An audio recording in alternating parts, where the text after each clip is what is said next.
Hoje nós falaremos sobre Lucas 15, dos versículos 11 a 22. O Evangelho de Lucas, capítulo 15, versículos 11 a 22. A palavra do Senhor fala assim: Jesus continuou: certo homem tinha 2 filhos. O mais moço deles disse ao pai: Pai, quero que o Senhor me dê a parte dos bens que me cabe. E o pai repartiu os bens entre eles. Passando não muitos dias, o filho mais moço, ajuntando tudo o que era seu, partiu para uma terra distante, e lá ele desperdiçou todos os seus bens, vivendo de forma desenfreada. Depois de ter consumido tudo, sobreveio àquele país uma grande fome, e ele começou a passar necessidade. Então ele foi pedir trabalho a um dos cidadãos daquela terra, e este o mandou para os campos a fim de cuidar dos porcos. Ali ele desejava alimentar-se das alfarrobas que os porcos comiam, mas ninguém lhe dava nada. Então ele, caindo em si, disse: quando os trabalhadores de meu pai têm pão com fartura e eu aqui passando fome, vou me arrumar, voltar para o meu pai e lhe dizer: Pai, eu pequei contra Deus e diante do Senhor, já não sou digno de ser chamado seu filho. Trate-me como um dos teus trabalhadores. E arrumando-se, foi para o seu pai. Vinha ele ainda longe quando seu pai o avistou e, compadecido dele, correndo, o abraçou e o beijou. E o filho lhe disse: Pai, pequei contra Deus e diante do Senhor, já não sou digno de ser chamado seu filho. O pai, porém, disse aos servos: tragam depressa a melhor roupa e vistam nele, ponham um anel no dedo dele e sandália nos seus pés. Tragam e matem um bezerro gordo. Vamos comer e festejar, porque este meu filho estava morto e reviveu, estava perdido e foi achado, e começaram a festejar. Vamos orar. Deus, nós te agradecemos, Pai, pelo tempo que nós temos aqui de ouvir, Senhor, a tua mensagem, Pai, de, Senhor, cantar a tua palavra, de ler a sua palavra, de ver a sua palavra, Senhor, na vida de nossos irmãos e de ouvir a sua palavra aqui, Pai. Eu te peço, Senhor, fala aos nossos corações através, Senhor, da sua palavra, que é viva, que é eficaz, que nos transforma e nos molda a imagem do Filho perfeito, que é Cristo Jesus, o nosso Senhor. É nele que nós depositamos a nossa confiança e fé. Amém. Lucas 15, meus irmãos, Jesus ele conta uma série de 3 parábolas que, na maioria das pregações que eu ouvi nessa parábola, os personagens principais, eles sempre são o filho, a ovelha e a dracma. Os próprios títulos que nós vemos nas Bíblias, elas nos fazem ir por este caminho, não é mesmo? E a passagem que nós lemos hoje, ela é propriamente chamada de a parábola do filho pródigo. Pródigo sendo aquele que esbanja, aquele que desperdiça, muitas vezes, aquele que esbanja, no caso aqui, os bens que ele recebeu do seu pai, a herança que ele recebeu do seu pai. Porém, eu quero mostrar para vocês que o filho não é o personagem principal nessa passagem, e muito menos é aquele que mais esbanja nessa parábola. Analisando melhor o contexto e o motivo do porquê Jesus ele conta essa parábola, nossa compreensão ela pode mudar. Se vocês abrirem suas Bíblias lá nos versículos 1 a 3, que é o contexto, o motivo do porquê Jesus começa a contar essa palavra, nós vemos Jesus falando assim: aproximando-se de Jesus, todos os publicanos e pecadores, para ouvir, os fariseus e escribas murmuravam dizendo: Este recebe pecadores e come com eles. Então Jesus contou essa parábola. Então Jesus ele conta essa série de 3 parábolas por causa do questionamento que é feito a eles por parte dos fariseus e escribas, respondendo à pergunta do porquê ele come e se assenta com pecadores. Por isso, meus irmãos, o personagem principal em cada uma dessas parábolas é aquele personagem que representa o Pai, que representa Deus, que aqui mais ou menos a gente pode entender que representa Jesus Cristo. Ou seja, o homem, a mulher e o Pai. É o homem que vai em busca da ovelha que tinha se perdido até encontrá-la. É a mulher que acende a luz e procura, desesperada, a moeda que tinha se perdido até achá-la. É o pai que espera, é o pai que perdoa, é o pai que dá de volta a dignidade do filho, esbanjando amor e graça de uma maneira nunca antes vista. Deus, ele é o personagem principal aqui e em toda a narrativa das Escrituras. Por isso que ele deve ser glorificado, por isso que ele deve receber honra e glória de todos nós. Essa passagem, essa parábola, a parábola que nós lemos agora, ela é muitas vezes chamada de o Evangelho no Evangelho por causa disso tudo que eu falei aqui. E com isso em mente, nós vamos ao texto e eu queria que nós lêssemos essa parábola dessa forma, pensando na parábola em cenas. E a primeira cena que nós veremos está nos versículos 11 a 12. Um pedido cruel.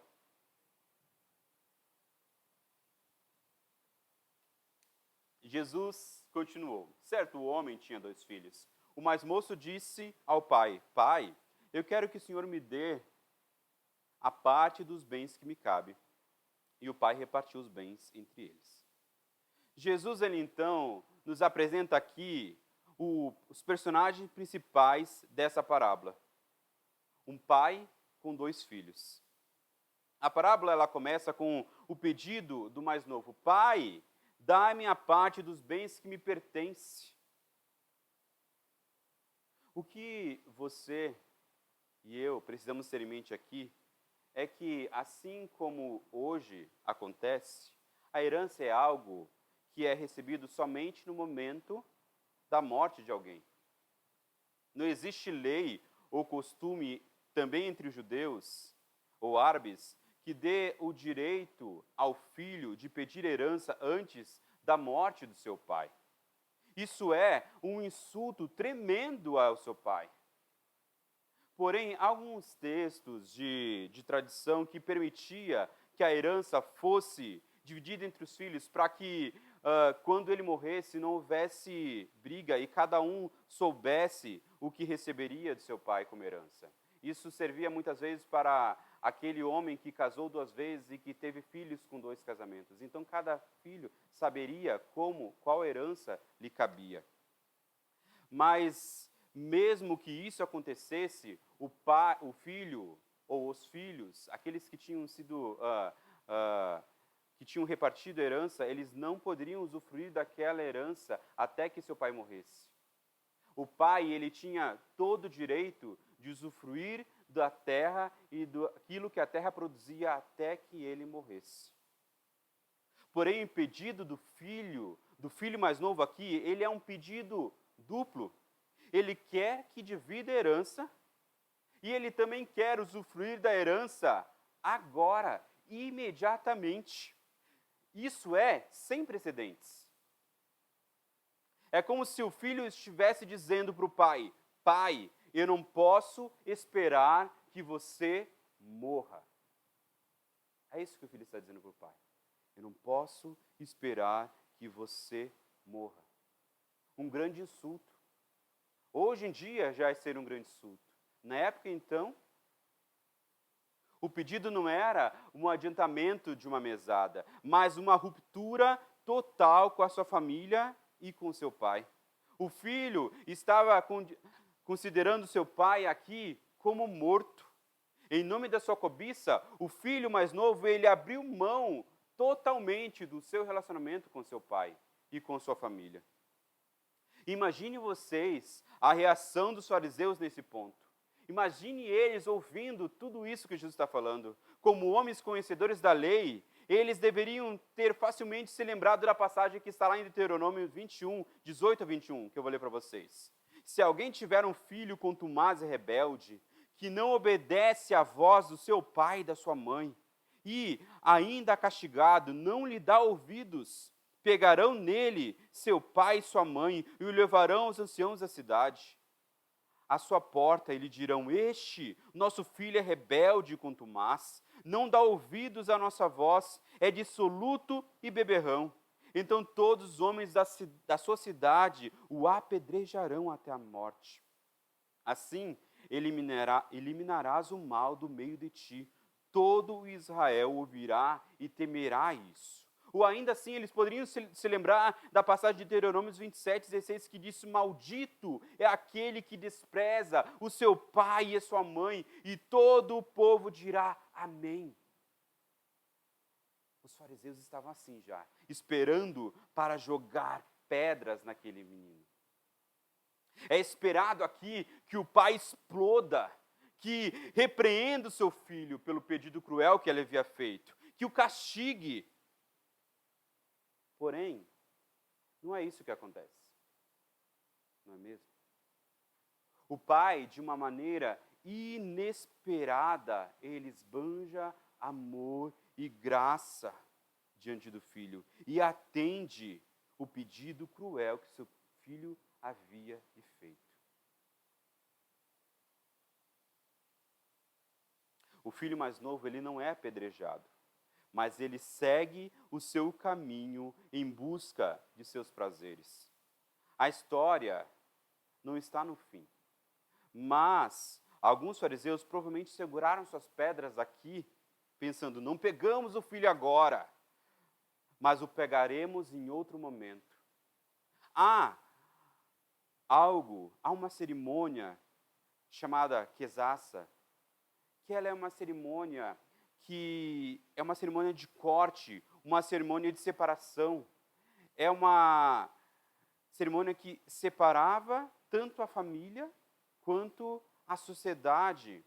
Se alguém se casasse com uma mulher indigna, ou de alguma forma vendesse ou perdesse a propriedade para os gentios, era feito um ritual onde eles trariam um saco de milho, nozes tostadas, ou até mesmo jarros ou potes, e quebravam diante do todo o povo, dizendo: este está cortado, ou ele está quebrado da família e da sociedade. Ele não faz parte mais desse povo, ele não faz parte mais dessa família. Ele está quebrado, está cortado da nossa sociedade. A propriedade, meus irmãos, a propriedade familiar, ela era a parte integrante da personalidade pessoal do nativo do Oriente Médio. E perder essa propriedade para um gentio era algo extremamente sério. Mas até aqui, o filho, ele não teve nenhum negócio com os gentios. Não há nada que ele tenha feito, que tenha violado as condições para que essa cerimônia seja feita. Ou pelo menos ainda não, né? Vamos à segunda cena. No país distante.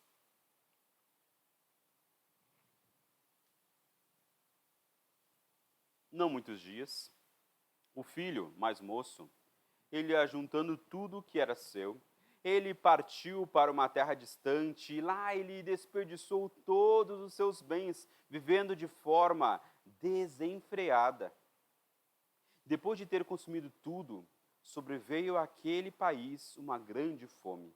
E ele começou a passar necessidade. Então ele foi pedir o trabalho a um dos cidadãos daquela terra. Este o mandou para os seus campos a fim de cuidar dos porcos. E ali ele desejava alimentar-se das alfarrobas que os porcos comiam, mas ninguém lhe dava nada. Então, caindo em si, disse: quantos trabalhadores do meu pai têm pão com fartura, e eu estou aqui morrendo de fome. vou me arrumar, voltar para o meu pai e lhe dizer: Pai, pequei contra Deus e diante do Senhor. Já não sou digno de ser chamado seu filho. Trate-me como um dos teus trabalhadores. Aqui nós vemos o filho que disse ao pai: eu quero viver a minha vida como eu acho que é melhor. E você está me impedindo. Eu queria que o Senhor estivesse morto, mas já que não está, me dê a minha herança para que eu viva a minha vida como eu quero. E o filho mais moço, ele não deu motivo do porquê ele fez esse pedido. Mas quando o pai consentiu esse pedido, logo o motivo se tornou aparente. Ele queria viver aquilo que ele queria, da maneira com que ele queria, da forma com que ele queria viver. Ele não queria o pai dizendo como ele deveria viver. Ele queria ele mesmo viver a vida dele. E da maneira com que ele quisesse. Uma vez que ele teve o controle da herança, ele partiu. Ele ajuntou tudo o que era seu e não deixou nada para trás para que servisse como âncora e o trouxesse de volta. E agora ele, com toda a herança, com fundos amplos e com muita coisa para ver e para fazer, o texto nos diz que ele dissipou todos os seus bens. Acabou tudo. Jesus ele não deixa claro o que aconteceu aqui. Apenas que ele viveu de forma desenfreada, sem limites. Fez aquilo que ele queria fazer, na hora que ele queria fazer. Ele dissipou todos os bens que ele havia ganhado de herança do seu pai. Ele desperdiçou seus bens, ele desperdiçou seu tempo, suas energias, suas capacidades, suas afeições em coisas inúteis. Coisas que não traziam glória para Deus e nem honra para o seu pai. Salomão, em Eclesiastes 11, 9, falando para os jovens, ele diz: ande os caminhos que satisfazem ao seu coração, os caminhos que agradam os seus olhos, mas saibam, porém, que todas essas coisas Deus lhe pedirá contas. Foi isso que o filho fez. Ele procurou tudo o que satisfez o seu coração, tudo aquilo que agradou os seus olhos. Ele fez tudo aquilo que ele queria fazer. E as contas da sua insensatez chegaram rápido, não é mesmo? E as coisas foram de mal a pior para aquele rapaz. Jesus nos fala que ele, gastando tudo aquilo que ele tinha como herança, houve naquela terra uma grande fome. E ele começou a padecer necessidades. Agora, sem dinheiro, seu dinheiro acabou e a fome naquele lugar chegou. E o desastre, ele não atingiu somente o lugar onde ele estava, mas fala que atingiu todo aquele país onde ele estava. Então, ele mesmo não tinha e nem podia esperar socorro de ninguém ali, porque todos estavam passando necessidade também. Tinha que agora arrumar um emprego. Ele tinha que se alimentar, ele tinha que comer, ele tinha que se vestir, ele tinha que morar em algum lugar, ele tinha que ter dinheiro. E tudo aquilo que ele tinha acabou. E em tempos de fome, meus irmãos, não era fácil achar uma vaga boa, no caso. Porque a única explicação que nós temos para que este judeu se submeta a esse trabalho é porque ele não conseguiu trabalho em mais nenhum outro lugar. Porque ele foi aceito para pastorear, para cuidar de porcos. Um judeu alimentando porcos, cuidando de porcos e animais imundos para eles. É tão degradante, tão humilhante, que um ditado rabínico fala: que maldição caia sobre o homem que cuida de porcos. De tão humilhante que era para um judeu aceitar aquele trabalho. E a humilhação, meus irmãos, acrescentou aqui a fome. Porque ele tinha fome o tempo todo. Ele tinha tanta fome, o seu estômago estava tão vazio, que ele desejava comer as alfarrobas que os porcos comiam. E ele falou que ninguém lhe dava nada. Possivelmente ele deve ter pedido, deve ter mendigado pão ou alimento. E ninguém lhe dava nada. É claro que esse homem, ele recebia o salário do seu trabalho. Mas possivelmente o salário era tão baixo que não dava nem para ele se alimentar.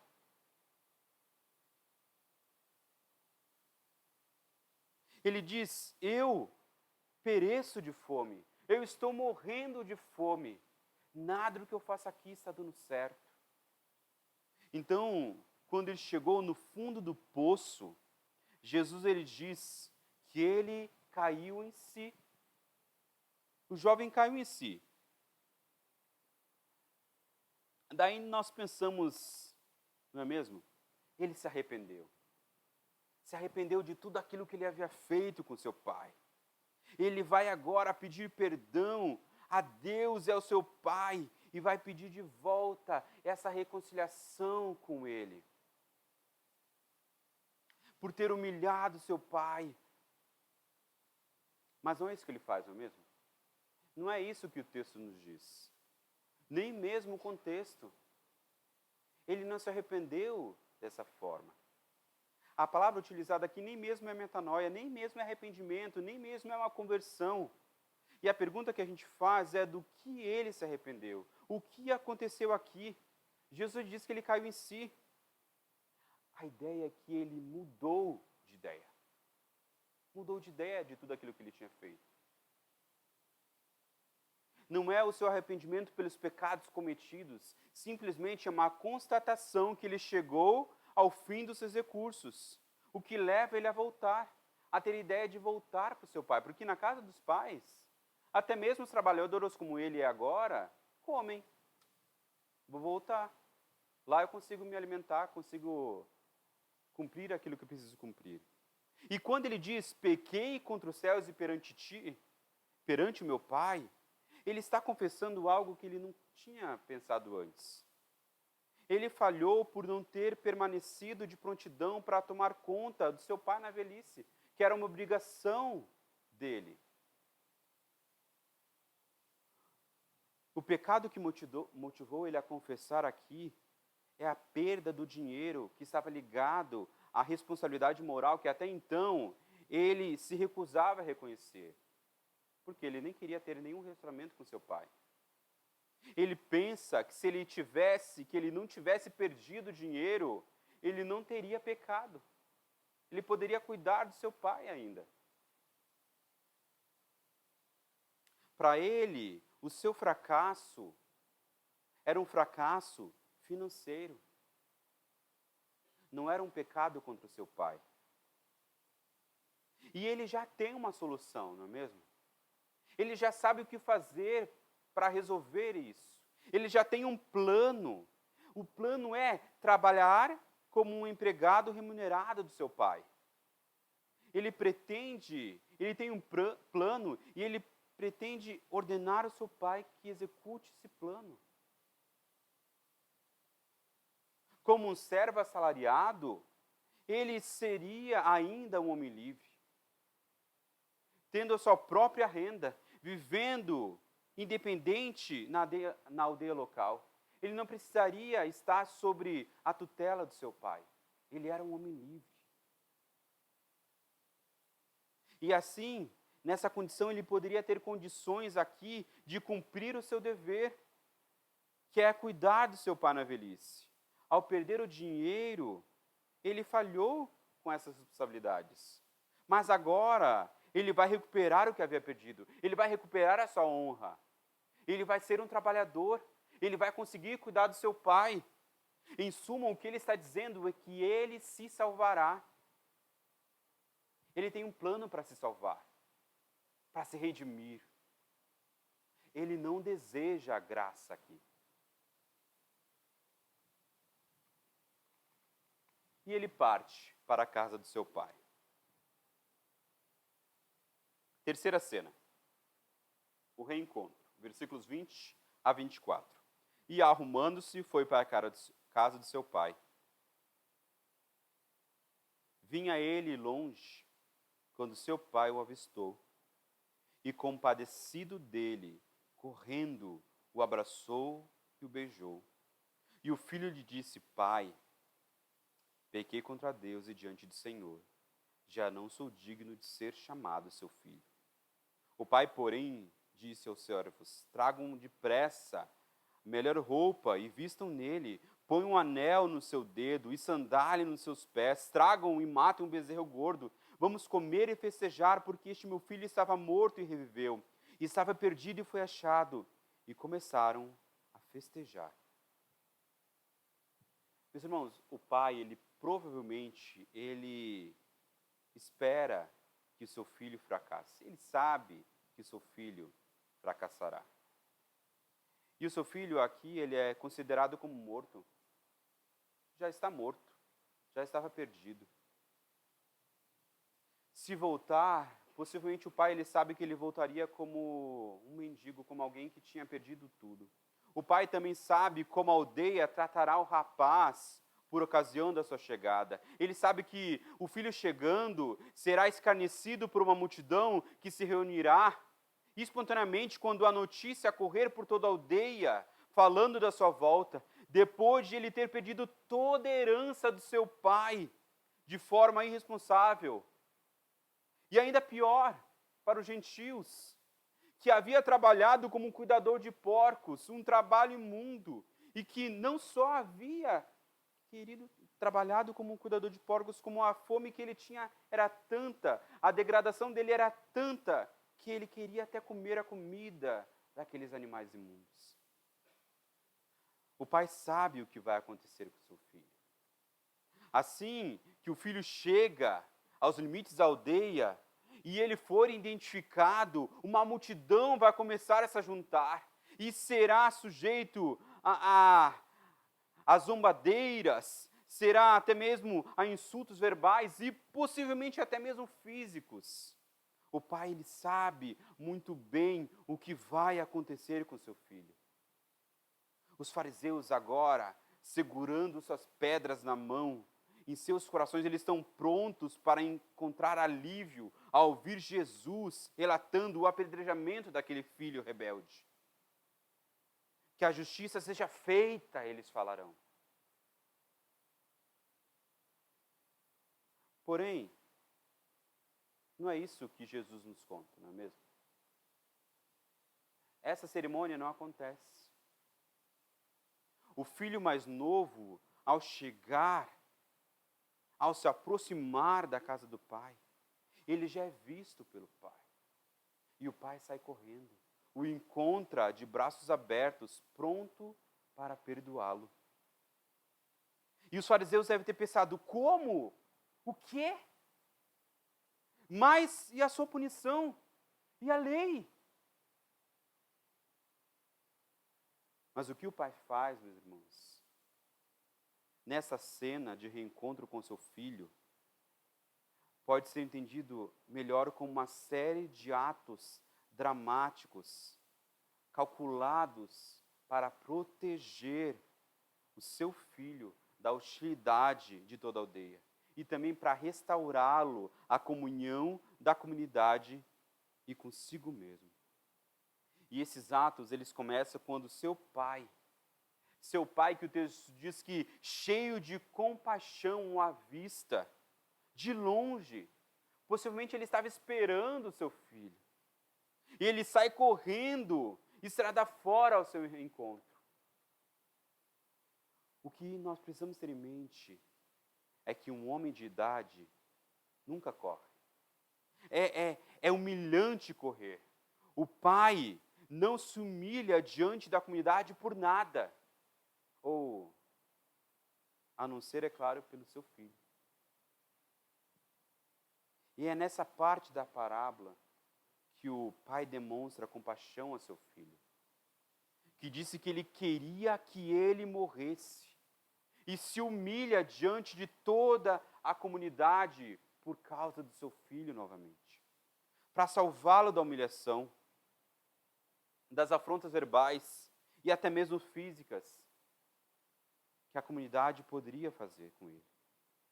É nessa demonstração pública e visível de amor inesperado, nunca antes visto, que o pai ele procura o seu filho ansiosamente. Assim como o pastor, meus irmãos, ele procura a ovelha perdida, assim como a mulher procura a dracma que havia se perdido, o pai vai ao encontro do seu filho que havia se perdido. Não é o filho que volta arrependido, mas é o pai que vai ao encontro do seu filho que havia dito que queria que ele morresse. O pai, correndo em direção ao seu filho, se humilha diante de todos, e isso atrairia uma grande multidão. Então, em um sinal de reconciliação e perdão que o pai tinha com seu filho, ele o beija, e o beijo era um sinal de reconciliação, como quando havia uma briga pública naquele tempo. Então, o filho que havia preparado um discurso, que tinha planejado a sua salvação, que tinha um plano, ele diz ao seu pai: Pai, pequei contra o céu e perante ti, e não sou digno de ser chamado o seu filho. Só. Sabe, vocês perguntam, o que aconteceu? Cadê o restante do discurso? Onde está o seu plano aqui? O que aconteceu? Perceba, meus irmãos, que se ele aceitar a filiação novamente, ele viverá sobre a autoridade de seu pai. E não só isso, ele comerá às custas do seu irmão. E tudo aquilo que ele havia planejado, e tudo aquilo que ele queria, e a sua vida de autossatisfação, e a sua vida de autossalvação. O que aconteceu? Porque ele não terminou o discurso que ele havia preparado. É que diante, meus irmãos, da reação de amor e graça imerecidos que o pai derrama para o seu filho, ele percebeu que o problema, ou o seu pecado, não era o dinheiro que ele havia perdido, mas o relacionamento que havia se rompido. E isso ele não poderia curar. Ele não poderia comprar isso. Nada que ele fizesse poderia restaurar isso. Apenas o seu pai poderia. Tudo aquilo que aconteceria até agora deveria ser uma dádiva do pai. Ele não pode oferecer nenhuma solução. Presumir que o trabalho, que compensar o seu pai pelo trabalho seria mais um insulto. E o filho diz apenas: não sou digno de ser chamado seu filho. E se cala. Um amor sacrificial do seu pai aqui operou uma mudança de mente. Operou uma metanoia, operou uma conversão. Ele aceitou a graça de Deus. Ele fica abalado pela oferta de graça.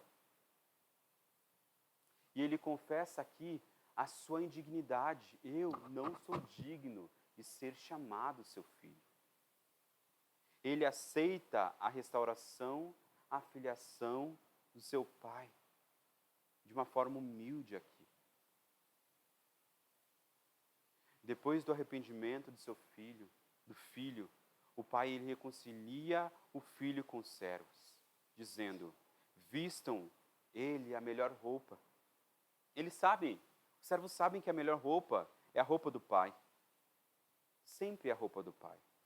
Isso é para que os convidados, ao virem o filho na festa, com essa roupa, vissem mais um sinal de aceitação do pai para com seu filho. E se alegrassem com ele. E com essa ordem, o pai assegura também a reconciliação com os servos e com a comunidade. O pai fala: coloque um anel no seu dedo como um símbolo aqui, meus irmãos, que ele merece confiança. E sandália nos seus pés, dizendo que ele não é um servo, ele não é um escravo, ele é um homem livre. Ele é meu filho. Então ele manda matar um bezerro cevado, mostrando que essa festa era uma festa para toda a comunidade. Lembre-se, eles não tinham geladeira. O novilho é muita carne, meus irmãos. Subtende-se aqui que a festa era para toda a comunidade. O bezerro significa uma alegria tão grande, que ele queria celebrar com toda a comunidade, com todos aqueles que ele poderia imaginar. O objetivo era fazer com que o filho se reconciliasse com toda a comunidade. Eles se alegraram, pois o filho estava morto e reviveu. Estava perdido e foi achado. Mas a gente precisa pensar o que nós podemos aprender com essa parábola. O que ela quer dizer para nós? Como eu disse no começo, essa parábola, ela é considerada o Evangelho no Evangelho. As boas novas de Jesus ali. Porque ela apresenta o Evangelho da graça de Deus para uma história de separação de um filho para com o pai. E como o pai parte em direção para salvar o seu filho. Essa mesma história é contada em Gênesis, na pessoa de Adão e Eva. Quando eles, tentados pela serpente, rejeitaram o senhorio de Deus, a filiação de Deus com o Pai, e comem do fruto proibido, dizendo que eles mesmos decidirão o que é certo e o que é errado, eles mesmos vão dizer o que é bem e o que é mal, eles vão viver conforme eles querem viver, não como Deus diz que eles devem viver. E depois de muito tempo, o homem ele tenta, através da lei, através de suas obras, ser merecedor de Deus, porém nada do que ele faça vai conseguir pagar o preço que ele precisaria ser pago. Então Deus, ele se humilha e, destituído de toda a sua glória, ele se torna homem e nos salva. Nos salva para um verdadeiro relacionamento com o Pai. Não como servos, não como escravos, mas como filhos novamente. Imagine se o pai não tivesse ido de encontro ao seu filho. Ele não teria um filho, ele teria um servo. Ele não teria um filho, ele teria um escravo. E Deus, ele não quer escravos, ele não quer servos, ele quer filhos.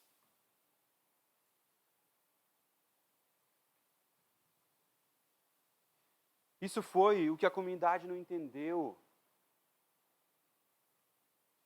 quando ele deixou seu filho sair.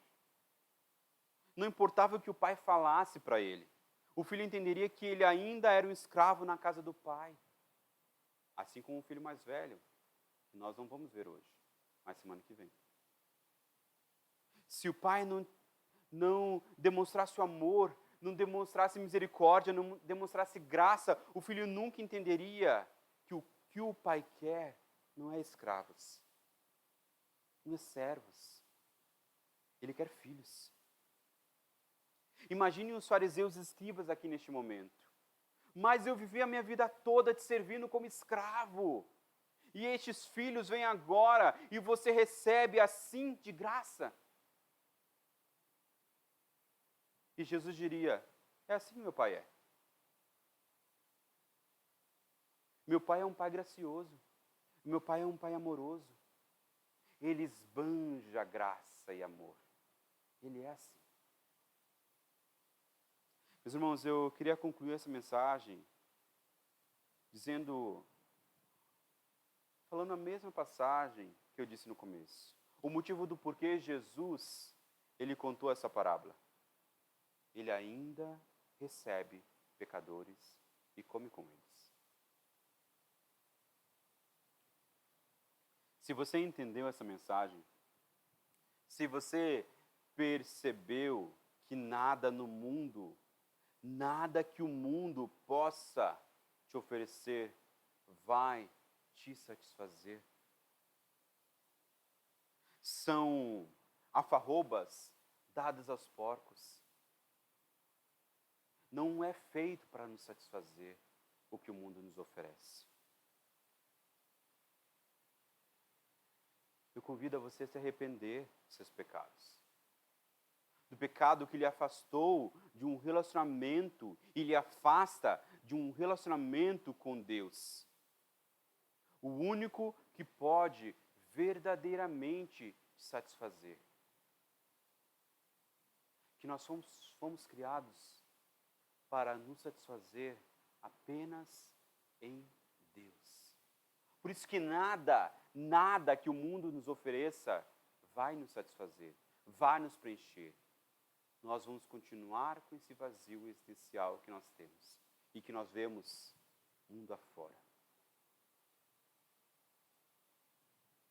Onde todos estão procurando algo para te satisfazer. Sejam drogas, seja dinheiro, seja trabalho, seja o sexo, seja fama, seja ser conhecido, seja ser notado. E aí vai. Nada disso nos satisfaz. Apenas Deus.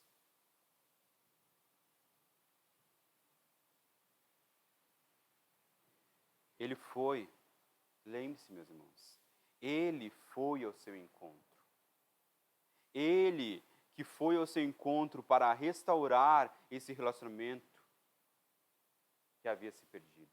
É Ele que vai em busca de cada um de nós. É Ele que deu o primeiro passo e continua dando primeiros passos em busca dos filhos perdidos. É Jesus, é o nosso Deus Pai que faz isso. Lembre-se, meus irmãos, o novilho foi morto. O banquete está servido.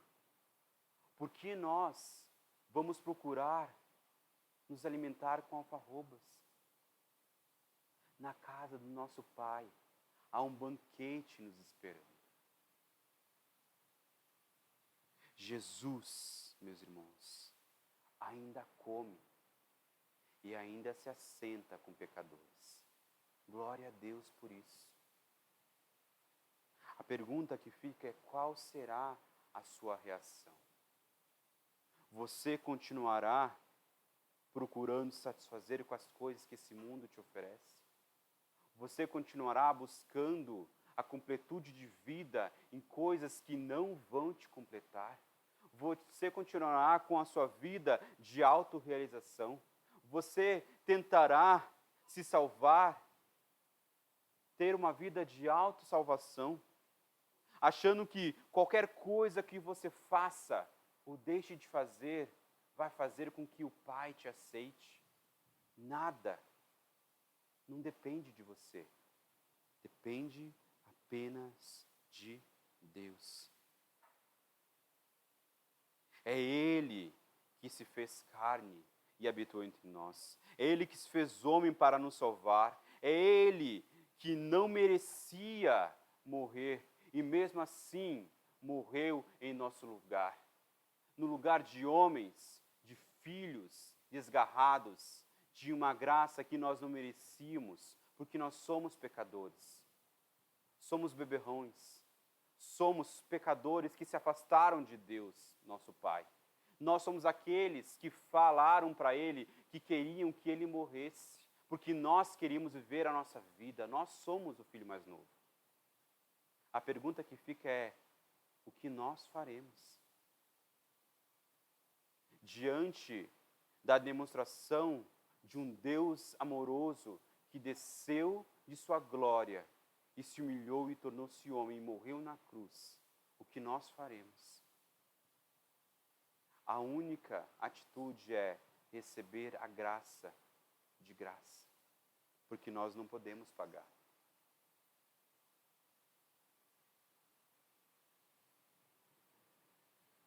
Receba a graça, meus irmãos. Se arrependa dos seus pecados e sinta o amor de Deus Pai, que é pródigo, que esbanja graça e amor. Que nessa manhã você, o Pai e toda a nossa comunidade possam se alegrar, porque cada um de nós estávamos mortos e fomos ressuscitados com Cristo. Estávamos perdidos e fomos achados. Vamos orar. Deus, nós te agradecemos, Pai. Primeiro te pedimos perdão, Senhor, porque por conta do nosso pecado, nós merecemos a morte, Pai. Nós somos filhos rebeldes, Pai. Filhos que te desobedeceram, Pai. Nós não merecemos nada além da sua justiça sobre a nossa vida, assim como o filho merecia do seu pai. Mas a tua palavra fala, Senhor, que tu és um Deus rico em misericórdia, Pai. És um Pai pródigo que esbanja graça e amor sobre os seus filhos, Pai. Nós te agradecemos por isso, Deus. Nós te agradecemos, Pai, porque tu foste ao nosso encontro, Pai. Tu nos resgataste, Pai, do reino das trevas, Pai, no lamaçal de pecado, no fundo do poço que nós estávamos, Pai, e nos trouxe para o reino do seu Filho amado Jesus, no qual nós temos a salvação e a remissão dos nossos pecados, Pai.